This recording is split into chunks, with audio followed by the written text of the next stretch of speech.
नमस्कार दोस्तों आप कोई भी कार्य कर रहे हो, उस कार्य में आपको सफलता नहीं मिल रही है तो आपको कौन से देव की पूजा करनी चाहिए। अगर आपका मेष लग्न है, साथ ही आप किस वस्तु का दान करना चाहिए और कौन सा रत्न धारण करना चाहिए, आज आपके सामने पूरा विस्तार रखने वाला हूं। दोस्तों, सबसे पहले हम कोई भी कार्य करने के लिए तैयार रहते हैं, लेकिन उस कार्य में हमें बड़ी कड़ी मेहनत करते हैं, फिर भी हमें सफलता नहीं मिलती, तब हम बड़े निराश हो जाते हैं और हम अपनी सोच के साथ चलते हैं कि हम क्या करें, लेकिन फिर भी हमें उस कार्य में सफलता नहीं मिल रही है तो हमें हमारे लग्न के अनुसार हम इष्ट देव की पूजा करेंगे, उपासना करेंगे। मुझे लग रहा है आप जो भी कार्य करेंगे उस कार्य में आपको सफलता जरूर मिलेगी। साथ ही ये वीडियो मेरे विद्यार्थी बंधु के लिए बहुत ही महत्वपूर्ण है। मेरे विद्यार्थी बंधु अपनी परीक्षा के लिए कड़ी मेहनत करते हैं, लेकिन जो क्रमांक आना चाहिए वो क्रमांक आपको प्राप्त नहीं रहता, तो ये वीडियो पूरा सुनिए, फिर उपासना की शुरुआत कीजिए। साथ ही आपका भाग्य का साथ नहीं मिल रहा है, आप कोई बिजनेस कर रहे हैं लेकिन उस बिजनेस में आपका भाग्य का साथ नहीं मिल रहा है, तो भी मैं आज आपके सामने कौन से इष्ट देव की पूजा करनी चाहिए सविस्तार के साथ कहने वाला हूं। सबसे पहले आपका मेष लग्न है तो प्रथम भाव में मंगल रहेगा। वो राशि के स्वामी उस लग्न के स्वामी रहते हैं मंगल देवता। जो मंगल देवता है, शादी में जन्म कुंडली मिलान करते हैं तब देखना बहुत ही आवश्यक रहता है। साथ ही प्रथम भाव से, जिसका भी प्रथम भाव मेष लग्न है, वो जातक कैसे रहते हैं वो भी प्रथम भाव से देखा जाता है। उसका व्यक्तित्व कैसा है, उसके विचार कैसे है, साथ ही अपने जीवन में विश्वास कैसा रखेगा, वो कार्य कैसा करेगा, सब कुछ प्रथम भाव से देखा जाता है। इसलिए हमें अपने लग्न के अनुसार हमारे इष्ट देव की पूजा अवश्य करनी चाहिए। तो आपका मेष लग्न है तो आपके इष्ट देव है वो हनुमान जी महाराज रहते हैं। आप हनुमान जी महाराज की सेवा करेंगे, पूजा करेंगे, हनुमान जी महाराज की हनुमान चालीसा का प्रतिदिन पाठ करेंगे।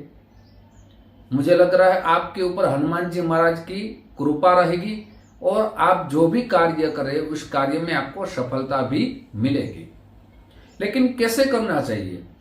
आपको ये उपासना की शुरुआत मंगलवार के दिन आपको आरंभ करना है। मंगलवार के दिन आरंभ करें और प्रतिदिन आप हनुमान जी महाराज का दर्शन करें, हनुमान चालीसा का पाठ करें। हनुमान जी महाराज को आप सिंदूर चढ़ाइए, सरसों का तेल चढ़ाइए। साथ ही मंगलवार के दिन आप लाल वस्तु का दान करें। अपनी जन्म कुंडली किसी भी ज्योतिष आचार्य को दिखा के आप मंगल का रत्न, मूंगा जिसको कहते हैं, पंचांग कर्म करके आप धारण करें। आपके कार्य में सफलता जरूर मिलेगी।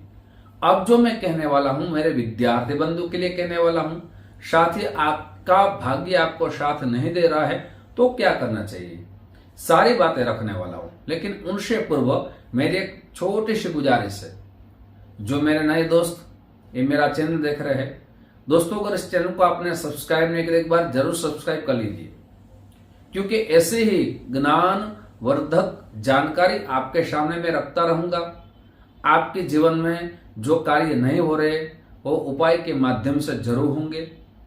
साथ ही दोस्तों ये सारी बातें अभी मैं लग्न के अनुसार रख रहा हूं। अगर आपको अपनी जन्म कुंडली दिखानी है, आप कौन से ग्रह अशुभ स्थिति में है, कौन से ग्रह आपके शुभ स्थिति में है, आपको पूरा जानना है तो यहाँ व्हाट्सएप नंबर दिया गया है, उस नंबर पे अपना पूरा डिटेल भेज दीजिए। साथ ही सुनिश्चित दक्षिणा भेज दीजिए, आपको कुंडली भेजी जाएगी। आपकी कुंडली के अनुसार आपको शास्त्रोक्त उपाय दिखाए जाएंगे। आप कर सके ऐसे सरल उपाय भी आपको बताए जाएंगे, जिससे आपके जीवन में सफलता मिल सके। अब दोस्तों मैं कहने वाला हूं वो पंचम भाव की बात करने वाला हूं, क्योंकि पंचम भाव से मेरे विद्यार्थी बंधु का विद्याभ्यास कैसा होगा वो देखा जाता है। साथ ही दोस्तों एक बात और है, अगर आपको जन्म कुंडली दिखानी है तो ज्योतिष का हर वीडियो में समय तो दिया ही गया है, कहता भी हूं सुबह 10 बजे से 1 बजे तक है, शाम को 5 बजे से रात को 9 बजे तक है। पंचम भाव है वो हमारे प्रेम संबंध का देखा जाता है। विद्यार्थी बंधु के लिए कौन सा अभ्यास करना चाहिए वो पंचम भाव से देखा जाता है। संतान सुख कैसा मिलेगा वो पंचम भाव से देखा जाता है। अगर आपका पंचम भाव मजबूत है तो विद्याभ्यास में आपको सफलता जरूर मिलती है। तो आपको पंचम भाव को मजबूत करने के लिए सबसे पहले सूर्य भगवान की पूजा करनी चाहिए। कैसे करनी चाहिए? आप प्रातः काल में उठ जाइए, स्नान आदि कर्म कर ले, सूर्य भगवान को जल चढ़ाइए। रविवार के दिन आदित्य स्तोत्र का पाठ करें। साथ ही ये पंचम भाव के मालिक सूर्य भगवान के साथ साथ विष्णु भगवान भी हो रहे हैं। आपके घर में लक्ष्मी जी की प्राप्ति हो, अगर आपके घर में लक्ष्मी आ रही है लेकिन टिक नहीं रही है, तो आपको पूर्णिमा के दिन सत्यनारायण भगवान की कथा अवश्य सुननी चाहिए।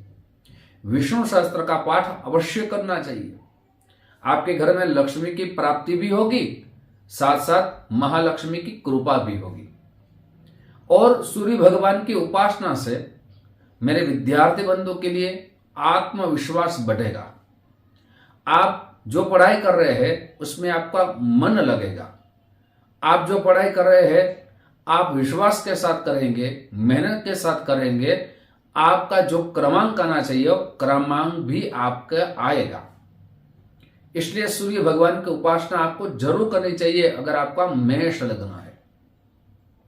साथ ही बहुत से लोग ऐसे हैं जिसको भाग्य का साथ नहीं मिल रहा है, कड़ी मेहनत कर रहे हैं फिर भी भाग्य का साथ नहीं मिल रहा है, तो आपको कौन से देव की पूजा करनी चाहिए?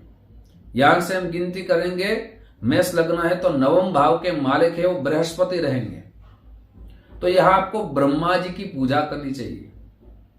साथ ही दोस्तों पंचम भाव है वो सूर्य का भाव माना जाएगा, मेष लग्न है तो अपनी जन्म कुंडली दिखा के आपको सूर्य का रत्न, जिसको हम माणिक कहते हैं, पंचांग कर्म करके आपको धारण भी कर सकते हैं। अगर सूर्य भगवान सप्तम भाव में है तो नीच भाव में माना जाएगा। साथ ही अगर सूर्य भगवान षष्ठम भाव में है, अष्टम भाव में है, द्वादश भाव में है, तब भी आपको सूर्य का रत्न धारण कर सकते हैं। और पीली वस्तु का दान करें। आप किसी भी प्रकार का पीला वस्त्र का दान करें, पीले फलों का दान करें, या कोई जो धान्य है पीला उसका भी दान कर सकते हैं। आपका नवम भाव मजबूत करने के लिए आपको क्या करना चाहिए? तो आपको मैंने पहले कहा ब्रह्मा जी की सेवा करें। वैसे तो हम यज्ञ करते हैं तभी ब्रह्मा जी की सेवा करते हैं, पूजा करते हैं, लेकिन हमारे कई शास्त्रों में ब्रह्मा जी की उपासना कम बताई गई है और ऐसा भी लिखा गया है कि ब्रह्मा जी को श्राप है, इसलिए ब्रह्मा जी की पूजा बहुत से लोग कम करते हैं। आप इसी अनुसार चलना चाहते हैं तो आप भगवान दत्तात्रेय की पूजा जरूर करें, दत्त स्तोत्र का पाठ करें। साथ ही गुरुवार के दिन पीली वस्तु का दान करें। और आपका भाग्य उदित हो, अपनी जन्म कुंडली दिखा के गुरु का रत्न पोखराज आप वो किरीट के अनुसार पंचांग कर्म करके धारण कर सकते हैं। साथ ही आपका नवम भाव मजबूत होगा, आपका किस्मत का साथ भी मिलेगा। यहां मैंने 3 देव की पूजा आपके सामने रखी है जो आपके जीवन में सफलता ही प्राप्त कराएंगे। पहले हनुमान जी महाराज की पूजा करें, विद्यार्थी बंधु है सूर्य भगवान की पूजा करें, विष्णु भगवान की पूजा करें। आपका किस्मत का साथ मिले भगवान दत्तात्रेय की उपासना करें। साथ साथ गायत्री मंत्र का आप प्रतिदिन 3 माला अवश्य करें। मेरे विद्यार्थी बंधु भी गायत्री मंत्र की 3 माला अवश्य करेंगे तो आपके जीवन में ज्ञान की अभिवृद्धि होगी। साथ ही जो नवम भाव है वो भाग्य और पिता का माना गया है। पिता और पुत्र के बीच अच्छे संबंध आपके नहीं रहते हैं, तब भी आप भगवान दत्तात्रेय की पूजा करेंगे, आपके जीवन में जरूर अवश्य पिता और पुत्र के बीच अच्छे संबंध, रिश्ते अच्छे रहेंगे। साथ साथ आपका गुरु कमजोर है, जैसे दसम भाव में मकर राशि में है, या आपका बृहस्पति है षष्ठम भाव में है, अष्टम भाव में है, द्वादश भाव में है, तब भी आपको पीली वस्तु का दान कर सकते हैं। साथ साथ आप प्रतिदिन आप विष्णु सहस्त्र का पाठ करें। दोस्तों, आज आपके सामने मैंने तीनों लग्न आपका मजबूत हो, पंचम भाव मजबूत हो, नवम भाव मजबूत हो, इसके लिए सारी जानकारी रखी है। और लग्न के अनुसार आज मैंने मेष लग्न की बात की है। ऐसे सारे लग्नों की बात आपके सामने मैं रखता रहूंगा। आप जो हमें प्यार दे रहे हैं, उस प्यार के लिए आप सभी को दिल से बहुत बहुत धन्यवाद। यूट्यूब के माध्यम से, फेसबुक के माध्यम से फिर हमारी मुलाकात होगी। जय श्री कृष्ण, महादेव।